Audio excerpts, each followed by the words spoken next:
오늘은 21강 욥의 착각이라는 부분을 하게 되는데요. 우리 욥기 34장 5절에서 9절까지 말씀을 함께 읽고 우리 공과를 같이 나눠보도록 하겠습니다. 함께 읽겠습니다. 욥이 말하기를 내가 의로우나 하나님이 내 의를 부인하셨고 내가 장담함에도 거짓말이라 하였고 나는 허물이 많으나 화살로 상처를 입었노라 하니 어떤 사람이 욥과 같으랴. 욥이 비방하기를 물 마시듯 하며 악한 일을 하는 자들과 한패가 되어 악한 것과 함께 다니면서 이르기를 사람이 하나님을 기뻐하나 무익하다 하는구나. 아멘. 그 욥기 전체를 우리가 한번 좀 복습하면서 지금 이 과를 공부하면 좋은데요. 욥이 어떠한 이유로 우리가 알 수 없는 까닭 없는 이유로 자신의 모든 것들을 잃게 되죠. 그때 자신이 잃게 된 이런 상황들 속에 이렇게 고백을 합니다. 주시니도 여호와시고 거두시니도 여호와시오니 라는 표현을 쓰면서 하나님 안에서 그 경외함을 놓치지 않기에 노력하는 욥의 모습. 그때 아내도 생일을 저주하고 죽어라 라고 이야기하는 그런 상황 속에서 새 친구가 찾아오죠. 새 친구가 욥이 말을 하기 전까지는 묵묵히 옆에 있어주는 좋은 친구의 모습을 보여줍니다. 근데 이제 욥이 이제 말을 하기 시작하니까 이 새 친구, 첫사람 엘리바스, 둘째 사람 빌단, 셋째 사람 소발이 자신의 소견에 옳은 대로 이야기를 하기 시작합니다. 엘리바스는 어떤 이야기를 하죠? 욥, 너는 하나님과의 관계에서 문제가 있기 때문에 지금 이런 벌을 받고 있는 거야 라고 이야기합니다. 두 번째 사람 빌닷은 어떻게 이야기하죠? 사람과의 관계에서 너가 분명 어떠한 죄를 짓고 있는 거야 라고 이야기를 합니다. 세 번째 사람 소발은 어떤 이야기를 하냐면 지금 이렇게 좋은 이야기를 네가 듣고 있는데 그 이야기를 너가 듣지 않고 있는 너의 고집과 아집 때문에 지금 너는 이런 죄를 범하였고 벌을 받고 있는 거야 라고 이야기합니다. 이 엘리바스 빌닷 소발의 이 세 이야기에 대해서 욥은 어떻게 하죠? 끄덕끄덕 하나요? 그것에 대해서 자신의 이야기를 하고 그들의 잘못된 생각을 반박하고 받아들이지 않습니다. 그런 식으로 세 번의 라운드가 진행이 됩니다. 그 끝난 후에 어떻게 합니까? 욥은 자신의 삶을 돌아봅니다. 과거의 나의 의로움, 그리고 지금 나의 현재 상황, 사람들에게 이야기하죠. 나에게 정말 잘못이 있다면 그것을 죄의 목록을 써서 고발장을 써서 제출해라 라고까지 이야기합니다. 그 후에 등장한 사람 엘리후가 32장부터 이야기를 하기 시작하는데요. 그 엘리후가 처음에 어떻게 이야기하냐면 욥, 당신은 어떻게 하나님보다 의롭다라고 하십니까? 라고 이야기합니다. 그리고 새 친구들에게 이야기합니다. 대답도 하지 못하면서 왜 정죄를 합니까? 라고 이야기하죠. 그래서 오늘 우리가 함께 볼 이 욥기에서 34장의 이 이야기는 우리가 신앙생활할 때 굉장히 많은 도전과 대답을 주는 장입니다. 왜냐하면 이 엘리후가 집중하고 있는 단어가 있거든요. 그 단어는 뭐냐면 의입니다. 옳음. 욥이 생각하는 옳음이 무엇인가? 하나님이 생각하는 옳음이 무엇인가? 그 옳음이 무너졌을 때 당신은 어떻게 대처를 하는가? 라고 묻는 그러한 이야기들이기 때문입니다. 우리가 이 자리에서 구역장으로, 권찰로, 교구장으로, 저는 또 목사로 이렇게 신앙생활을 하고 있는데요. 나름 예수님 잘 믿어 보기 위하여 우리 이렇게 몸부림치고 있잖아요. 근데 우리들의 삶의 처지는 어떠신가요? 요즘 끝없이 떨어져가는 주식의 모습들, 그리고 부동산의 그런 땅값이 떨어져가는 모습들, 그리고 내 수중에 있는 많은 재산들이 없어짐, 그리고 내 건강의 나약해짐, 내 주변에 소중한 사람들이 질병에 걸리고 하나님 품으로 가는 그런 여러 가지 상황들이 우리들의 마음 가운데 어떻게 다가오는지에 대한 대답을 오늘 이 과에서 우리가 찾아갈 수 있습니다. 오늘 259쪽부터 볼 건데요. 그곳에서 어떠한 목사님이 한 친구의 아버지를 찾아갔던 이야기를 전해 듣게 됩니다. 그 아버지는 지금 병환 중에 있습니다. 그런데 자신의 삶을 돌아보면 신앙생활 열심히 했고 봉사도 나름 열심히 하신 분입니다. 그런데 그분이 이렇게 이야기하죠. 예수님 믿냐라는 물음 속에 저는 믿습니다 라고 이야기하는데요. 근데 뭐가 두렵습니까? 라고 이야기를 묻게 됩니다. 그때 두 번째 단락에 보면 이렇게 대답을 합니다. 하나님과의 관계를 바로 세우는 것이 하나님을 믿는 기독교라고 답을 하면서 자신의 선행이 악행을 능가하기 위해서 자신은 노력하고 있고, 그럼 그렇게 된다면 죽은 후에 자신의 그런 여러 가지 상황들이 좋게 되고, 문제는 내 인생이 그렇지 않게 된다는 것, 그런 생각 속에 있는 겁니다. 그러니까 기복신앙이라고 하는, 그러니까 우리로 따지면 권성징악이라고 하는 그러한 상황 속에서 이야기를 하는 것이죠. 그래서 260쪽 맨 윗줄에 보면 지금 이 친구의 아버지는 어떠한 마음속에 있냐면 걱정이 많습니다. 생각해 보니까 나는 그렇게 하지 못했던 것들이 떠오르게 되죠. 그때 목사님께서 이렇게 이야기를 합니다. 기독교를 오해하고 계시다고. 그러면서 두 번째 단락에 첫째라고 되어 있는 부분 보이시죠? 첫째, 올바른 기독교는 어떤 것이냐면, 하나님은 우리가 선을 행하기를 원하지만, 그리고 선행으로 하나님과의 관계를 바르게 세울 수는 없다라는 것입니다. 그 둘째, 내 행위가 아니라 예수님이 이미 단번에 온전히 영원히 그 일을 이루셨다. 그 세 번째, 그러므로 내가 예수님을 믿을 때 더 이상 심판을 두려워할 필요가 없다. 구원은 내 공로가 아니라 하나님의 선물이다 라고 답을 했습니다. 자, 우리들의 인생을 다시 한번 생각해 보겠습니다. 내가 교회에서 직분을 받고 봉사를 열심히 하고 신앙의 연수가 점점 길어지고 있으면, 그것이 보통 종교로 따지면 업이 쌓여진다라고 하잖아요. 그러면 이것에 따른 세상에서의 복을 기대합니다. 그리고 계획한 대로 되어지기를 바랍니다. 그건 우리의 계획이죠.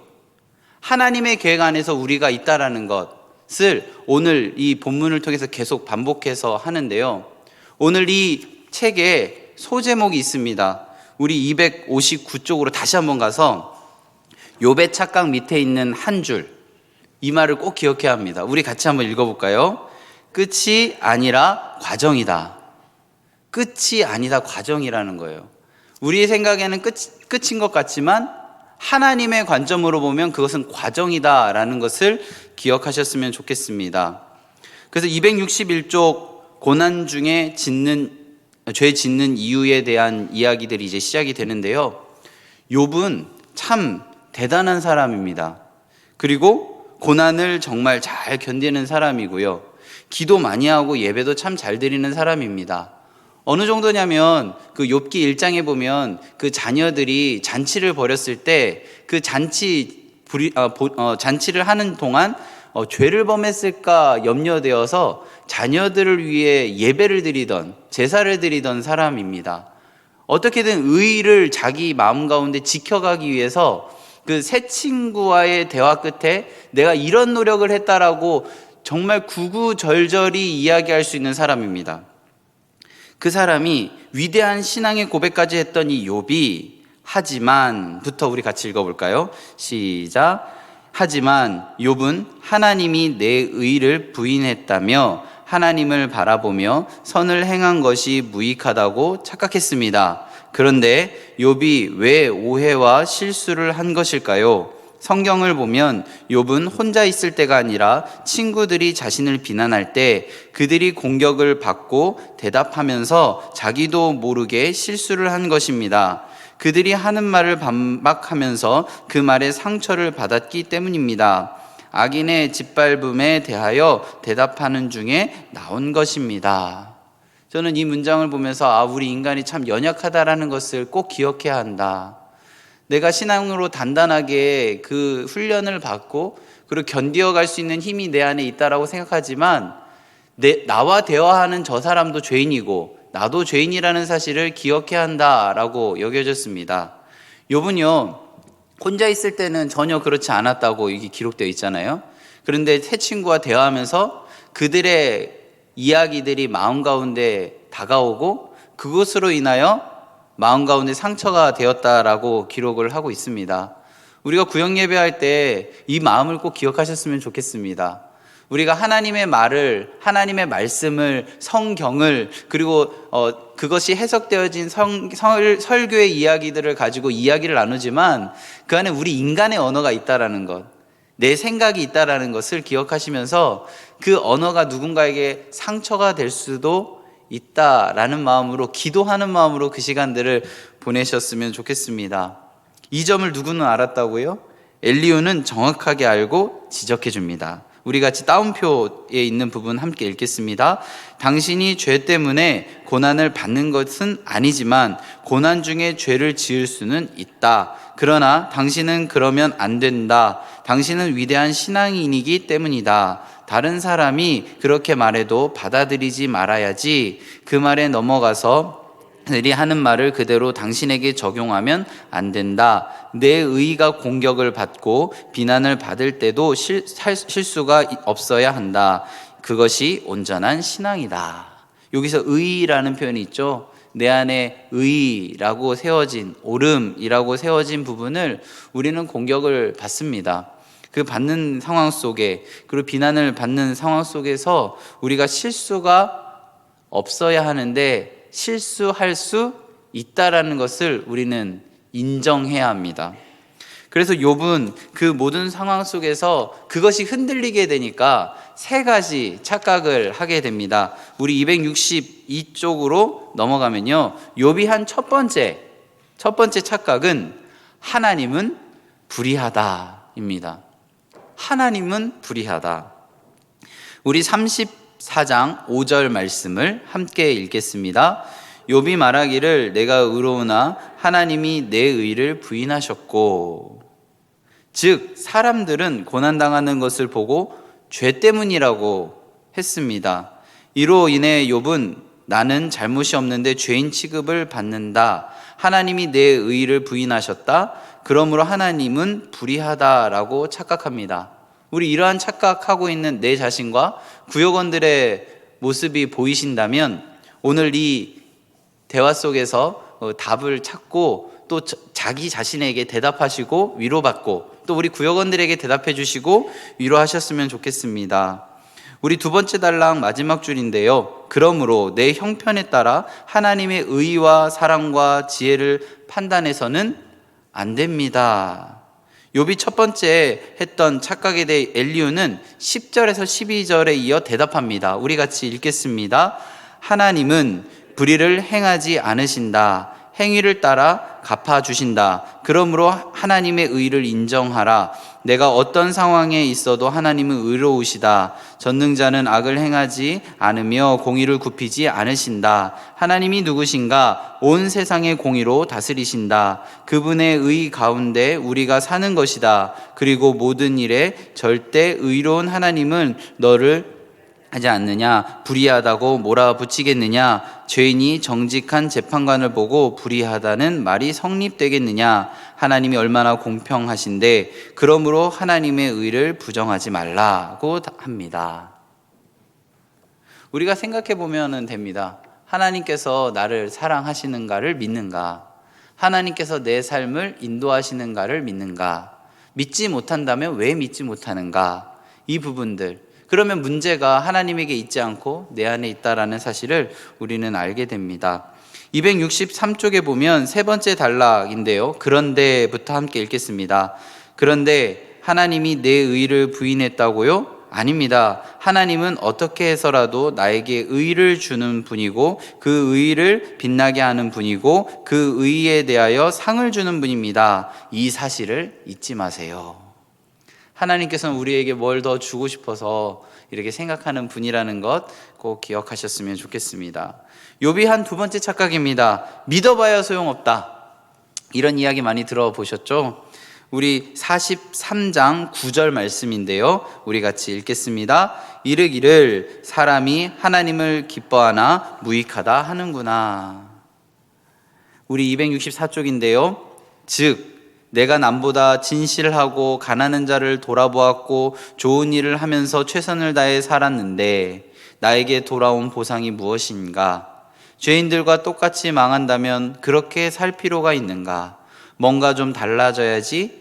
저 사람이 망할 때 나는 망하지 않고 다른 사람이 병들 때 나는 건강해야지. 이것이 유익이 아닌가라는 말입니다. 제가 교구 목사를 이제 하면서 처음에 들었던 마음이 이런 마음이었습니다. 혹시 구역장님 하시면서 혹시 이런 마음이 드실지 몰라 제가 제 경험을 조금 나누려고 하는데요. 제가 교구 목사 처음 했을 때 나름 열심히 하려고 했습니다. 뭐 지금도 열심히 하고요.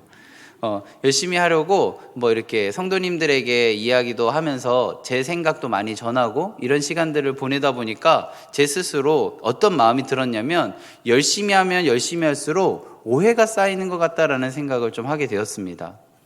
나는 그런 의도로 이야기한 게 아닌데 우리 성도님이 그렇게 이야기를 들으시고 마음 가운데 상처가 있으셨구나. 나는 그런 이야기로 전한 게 아닌데 나의 그 말 한마디로 인하여 두 분의 관계가 불편해졌구나라는 그런 경험들을 많이 하게 되었습니다. 그러니까 어떻게 되냐면요. 아예 말을 하지 말아야지라는 생각을 하게 되었고, 뭔가 내가 덜 적극적이면 차라리 중간이라도 가는데 괜히 오바스럽게 내가 이렇게 했나? 라는 생각을 좀 많이 했습니다. 사실 지금도 그렇게 생각할 때가 참 많아요. 내가 가만히 있으면 되는데 괜히 그 사이에 끼어서 말 한마디 더 얹어서 중간이라도 갔을 텐데 난 왜 이렇게 지혜롭지 못할까, 이런 이야기들. 저의 인생이 몇 년이 되었든지 간에 내 모든 인생의 성품과 모든 성향들을 잘 알지 못하는 그것을 이해해 주지 못하는 성도님들을 원망해 보기도 했습니다. 근데 사실 저는 그분의 인생을 저도 모르거든요. 그러니까 서로가 서로의 인생을 모르는 상황에서 대화를 하다 보니 많은 오해가 생기더라고요. 그런 마음속에 제가 점점 늪으로 빠져가고 아무것도 하고 싶지 않다. 그래서 제가요 이거 녹화되긴 하는데 그 교역자 단톡방에서 많이 나갔어요. 내가 의도한 게 이게 아닌데 단톡방에 이렇게 공지를 하고 이런 걸 좀 도와주세요 하면 그들은 나를 도와주고 있는데 제가 느낄 땐 도와주는 것 같지 않은 거예요. 그러니까 이제 속상하니까 내가 속상하다라는 걸 표현하기 위해서 단톡방에서 나가는 거예요. 그런 마음 혹시 있지 않나요? 구역장 단톡방에 구역장이 구역원들에게 글을 막 남기는데 아무도 대답 없을 때 이 단톡방에서 나가고 싶은 마음 있지 않으신가요? 그런 마음이 들 때 오늘 욥도 그런 마음이 들었다는 거예요. 그러면서 엘리후는 욥에게 이렇게 이야기합니다. 눈을 들어 하늘을 보라. 하늘을 보면서 하늘은 참 높고 크고 그리고 나는 참 작다라는 것을 느끼라는 의미입니다. 우리 그런 마음 들 때 하늘을 좀 보셨으면 좋겠습니다. 하늘이 얼마나 높은지, 하늘이 얼마나 큰지. 그러면서 엘리의 말을 정리하면 이렇습니다. 우리 세 번째 단락 함께 읽겠습니다.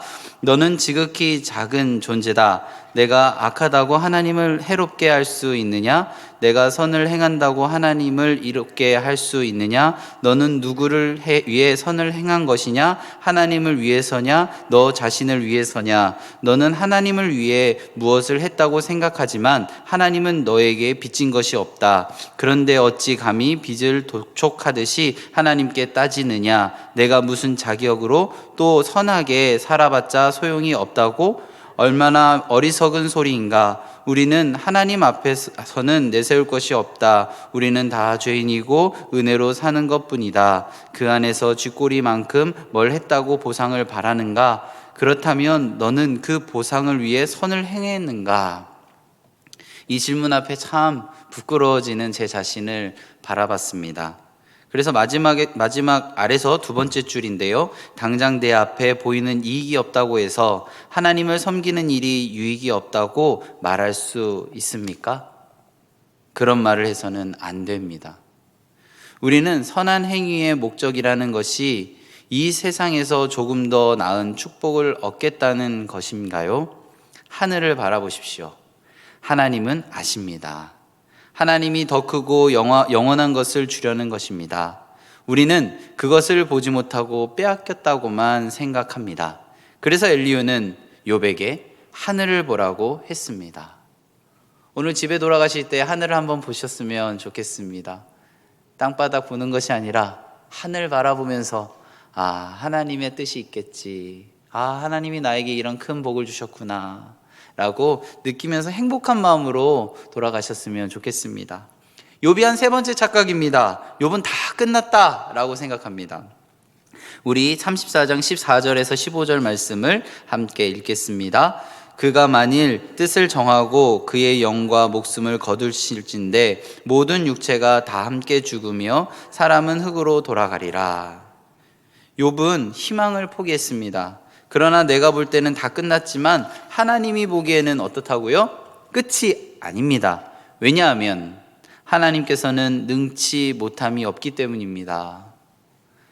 우리 성경에 있는 많은 이야기들이 정말 일어날 수 있다고 믿으시나요? 제가 이제 젊은 청년들하고 이야기를 많이 할 때 주로 받는 그런 질문들 중에 하나가 이런 질문입니다. 목사님, 정말 그 방언 실제 존재하는 것인가요? 이런 질문을 참 많이 받습니다. 그거 혀가 꼬여서 말을 빨리 하다가 나오는 이야기 아닌가요? 아니면 종교적으로 자기 자신이 우월하다고 생각하는 그런 표현 아닌가요? 아니면 감정에 도취되어 나오는 어떠한 그러한 인간의 모습 아닌가요? 라는 질문을 참 많이 합니다. 되바라진 질문이죠. 제가 생각할 때. 근데 참 진실한 질문이라고 생각했습니다. 그러면서 제가 그 친구에게 많은 이야기를 나누고 마지막으로 한 이야기가 이겁니다. 나는 이 땅에 방언이 지금도 있다고 믿는다. 왜냐하면 성경에 있으니까. 성경에 있으니까. 저는 성경에 있기 때문에 믿습니다.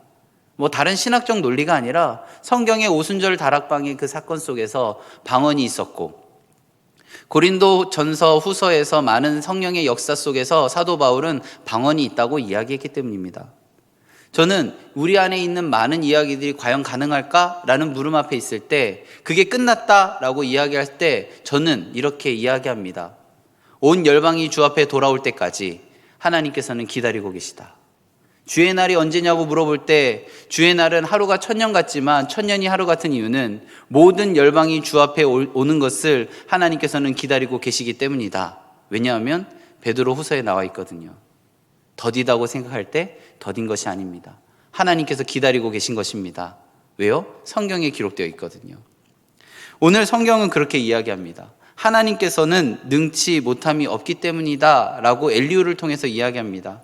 우리 다 아시죠? 예수님께서 풍랑을 잔잔하게 하시고요, 오병이어의 이적을 보여주시고요. 성경에 있는 많은 이야기들이 신화인가요? 기적인가요? 기적일 수는 있죠. 예수님만이 하실 수 있는. 그렇지만 지금도 이루어질 수 있습니다. 그래서 엘리후는 말합니다. 너무 힘들고 괴로우니까 그런 말을 하겠지만 위로를 하죠.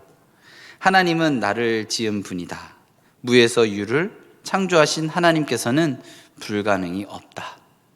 내 눈에는 어둡고 아무 희망이 보이지 않는 밤이지만 밤이 지나면 뭐가 오나요? 아침이 오죠. 해가 뜹니다. 그 속에서 노래를 부르게 하는 하나님이다. 너는 가르치고 지혜롭게 하는 과정이다.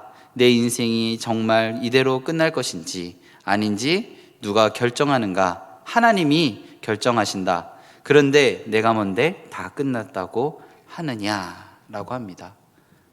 철학적 용어로 설명해 보겠습니다. 내가 볼 때는 어떻다고요? 끝입니다.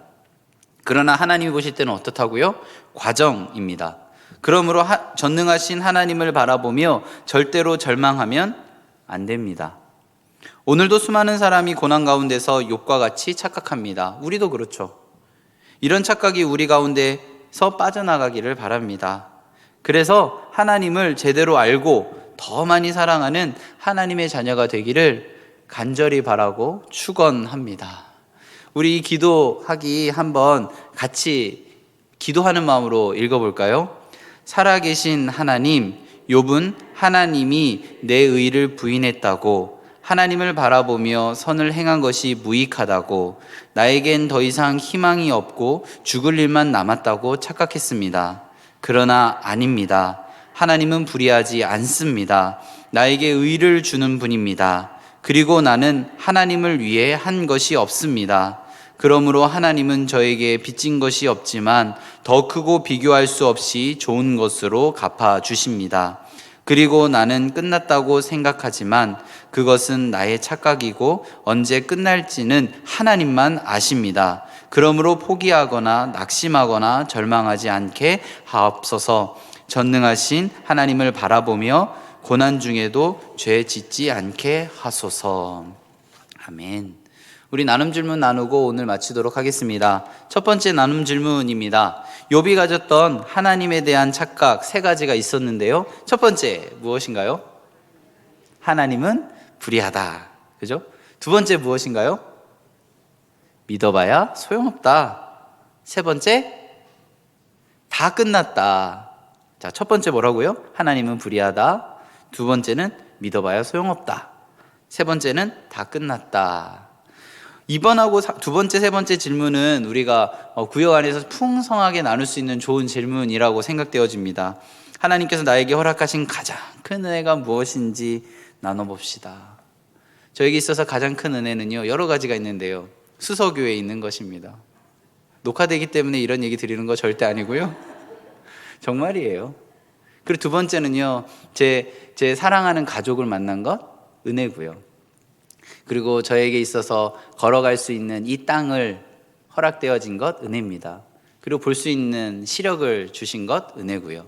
들을 수 있는 귀, 그리고 오늘 아침에 나오는데요, 어느 집인지 모르겠지만 맛있는 아침을 조리하고 있더라고요. 그런 음식을 맡을 수 있는 코를 하나님께서 주신 것, 은혜입니다. 제가 살아가고 있는 모든 것이 은혜죠. 이런 은혜를 우리 구역 안에서 많이 나눠보셨으면 좋겠습니다. 세 번째 질문인데요, 나의 눈으로 보았을 때 끝이었다라고 생각되어지는 것들이 오히려 과정이었고 좋은 결과가 주어진 적이 있다면 나눠봅시다 라고 이렇게 해보면 좋겠습니다. 많은 경험들이 있으시죠? 제가 대학에서 제가 삼수했거든요. 삼수 안 했으면 지금의 아내를 만날 수 없었다, 이런 것들. 제가 원래 계획대로 제가 원하는 대학을 갔다면 지금 제가 이 수서교회에 있지 않겠죠? 이런 여러 가지 것들이 다 제 생각엔 끝인 것 같았지만 사실은 하나님께서 선하게 인도하시는 과정이었다라고 이야기할 수 있는 것처럼 우리 구역 안에서 이 두 번째, 세 번째 질문에 대해서 한번 깊이 나눠보셨으면 좋겠습니다. 오늘 우리 구역 공과 공부는 오늘 이 자리에서 마치고요, 제가 기도하고 마치겠습니다. 하나님, 너무나도 소중하고 귀중한 우리 소그룹 지도자분들 한 분 한 분을 축복하며 기도합니다. 그들의 삶의 지경에 하나님의 은혜가 충만함이 입술로 고백되어지게 하여 주시옵소서. 마음 가운데 믿어지는 것을 인간의 언어로 잘 풀어 설명할 수 있는 지혜를 허락해 주시옵소서.